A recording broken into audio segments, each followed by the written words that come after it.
জামাতকে আমরা ভালোবাসি। জামাত ইসলামের কার্যক্রম অনেক ভালো। গাইবান্ধার পলাশবাড়িতে জামায়াতে ইসলামীর নেতাদের ন্যায় বিচারে মুগ্ধ হয়ে অর্ধশত হিন্দু ধর্মাবলম্বী মানুষ দলটিতে যোগদান করার ঘটনা ঘটেছে। 14 এপ্রিল সোমবার পৌরসভার 9 নং ওয়ার্ডের কোমরপাড়ায় এই ঘটনা ঘটে। জানা যায় ওই হিন্দু সম্প্রদায় 30 বছর যাবৎ একটি জমি নিয়ে বিবাদে ছিলেন। বিগত সরকারের আমলে অনেক নেতার কাছে গিয়ে টাকা খরচ করেও কোনো সমাধান পাননি।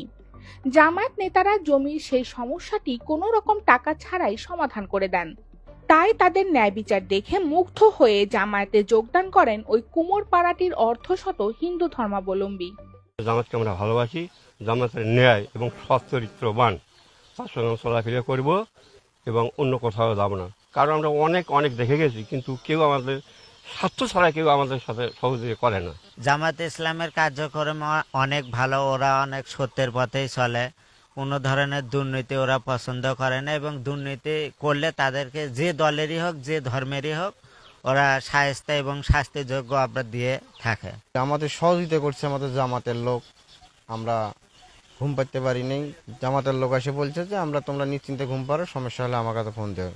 আমরা যে জামাতের সদস্য, আমরা ধরেন 40 থেকে 45 জন আমরা সদস্যজন জামাতের আমরা ফর্ম পূরণ করেছি।